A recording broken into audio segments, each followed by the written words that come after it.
We knew that she was going to be in Texas, so I said, open invitation. Right, you said you can come whenever you want. Anytime. Need to wisen up to the fact that it's a brand new era in political campaigning, and the old rules no longer apply. The old ways of campaigning and getting your message out aren't really as effective.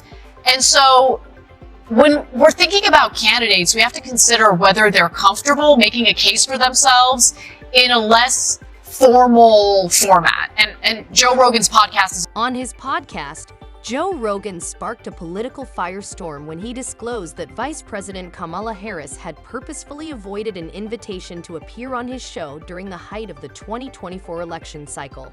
That is, while candidates were out vying for airtime, Kamala was avoiding one of the most powerful voices in the media like he was a subpoena from her own office. Enter Anna Kasparian, who responded with the grace of a flamethrower and the accuracy of a surgeon, dissecting Harris's strategy as cowardly and politically. She was going to be in Texas, so I said, open invitation. Right, you said you can come whenever you want. Anytime. You pick a time, I will be here. According to Joe Rogan, the topic of marijuana was an absolute no-go for the Harris campaign. He says it was one of the topics they told him was off limits to come on his podcast. But why? Well, during the election cycle, it wasn't until the end of September that Kamala Harris came out in support of legalizing marijuana on a federal level. And as Rogan said, she may have been hesitant to talk about it because of her prosecutorial record. And this was something that progressives were actually very critical about when it came to Kamala Harris during the Democratic primary in 2020. Locke, instead of accepting that opportunity, Harris allegedly attempted to negotiate it into a safe space hostage video. Harris' refusal to sit down with Joe Rogan was not just an error, it was a full-on masterclass in political malpractice. Rogan's podcast is one of the most potent media platforms available, allowing presidential candidates to reach tens of millions of people without the filter of campaign consultants or network censors. She reportedly bucked at discussing marijuana policy, an issue that haunts her like a ghost from her prosecutorial past as DA. She locked up thousands for marijuana charges and laughed about getting high herself years later. This was a prime opportunity for evolution and a shred of humility, but instead she went silent and made an image-obsessed move that made her look less like a leader and more like a political hologram programmed to avoid accountability at all costs. This isn't the Ellen Show, it's the Joe Rogan experience, and you don't show up unless you're prepared for something really bad. District Attorney from 2004 to 2011, Harris oversaw over 1,900 convictions for cannabis violations. There's a cannabis violation in my household on the reg. Like, it's just unbelievable to think about how many people had been thrown in prison over this, over pot. But let me continue with that graphic. Still, only a small number of those people actually ended up in prison, and that's important to keep in mind as well. Also, usually there's like a plea deal, so if someone was thrown in prison for what appeared to just be simple marijuana possession, typically they pled a more serious offense down to simple possession. But nonetheless, we all know that people have been thrown in prison in the past for marijuana possession and marijuana-related crimes, and she was one of the prosecutors who carried, those convictions out. Then fast forward to 2018, when she co-sponsored legislation with Senator Cory Booker to legalize marijuana federally. So maybe she didn't want to talk about like her evolution. Maybe she didn't want to explain where that evolution came from, but she did talk about marijuana on another podcast appearance. Here's what she said on the All the Smoke podcast.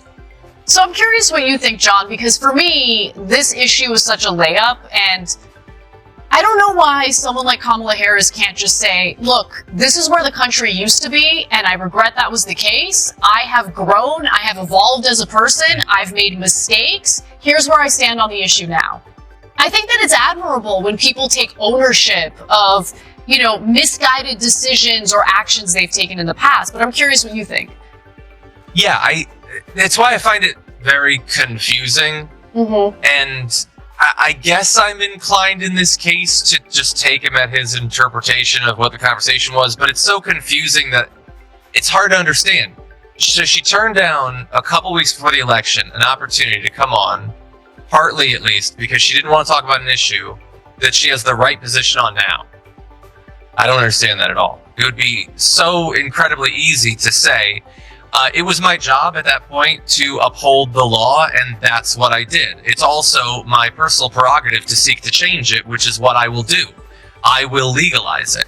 What I did when it was my job was, yes, I put people in jail. I didn't personally like that, but that was the law. I would say there are other people that want to do far more than just uphold the law. Donald Trump repeatedly talks about giving the death penalty to people who deal drugs, which is significantly worse than putting them in jail. Why would that be so difficult for her to say? And theoretically, maybe you could win Joe Rogan over, because he doesn't seem to be aware of Donald Trump's history of making comments about killing people for dealing drugs. He certainly didn't bring it up when he had Donald Trump on. I feel like that was a very manageable situation. I agree. I totally agree with you on that.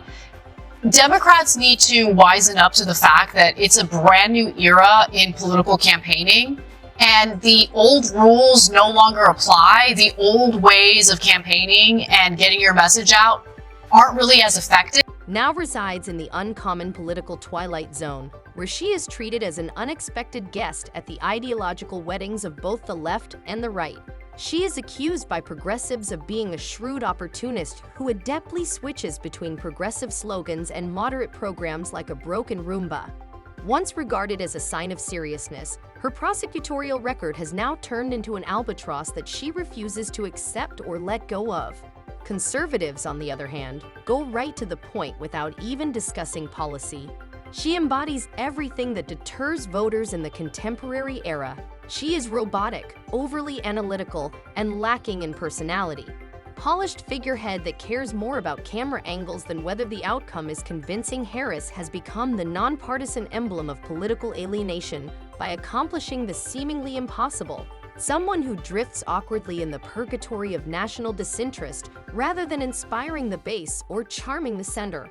It doesn't have to be Joe Rogan's podcast, but I think someone who's campaigning to be president of the United States should feel comfortable in their own skin and feel comfortable making a case for themselves off the cuff, without a prompter, without the need to demand editing after the conversation. You know, part of the reason why, this is according to Joe Rogan, you could choose to believe him or not, I think he's telling the truth. Part of the reason why Kamala Harris did not agree to an appearance on his podcast is because, well, first of all, they didn't want to do a 3-hour conversation. They wanted to do a 1-hour conversation. She didn't want to travel to Austin. She wanted him to travel to her in Washington, D.C. He doesn't do that for anyone, so he's like, no, I'm not going to do that. Obviously, there were certain topics that were off limits, and then they wanted the ability to call for edits after the conversation. He doesn't edit anything.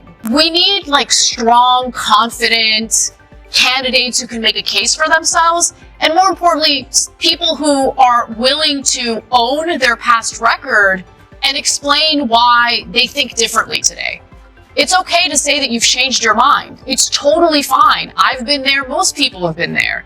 The question is, do you deny changing your mind? Do you pretend like you've always been perfect? Or do you take ownership of mistakes you've made in the past? And I think the American people actually really like and appreciate when someone is willing to own up to their mistakes.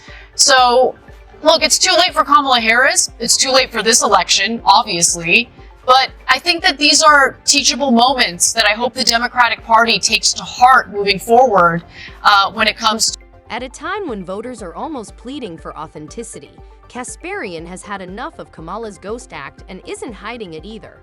Harris only provides silences and sound snippets. According to Kasparian, the vice president's failure to take responsibility for her record, particularly with regard to prosecutorial matters, is not only disheartening but lethal. In a time where openness is the norm, politicians who own up to their mistakes, take stock of their actions, and grow are praised rather than condemned. However, Harris is trapped in the twisted reasoning of political strategists from 1998, who thought that being in charge was equivalent to being competent. While the rest of the world has moved on, Kasparian is more frustrated with Harris and what she stands for, a dying breed of politicians who continue to adhere to antiquated ideas of electability. When did Kamala Harris last misjudge the room, in your opinion? Please share your thoughts in the comments section and remember to subscribe for more frank and ruthless analyses.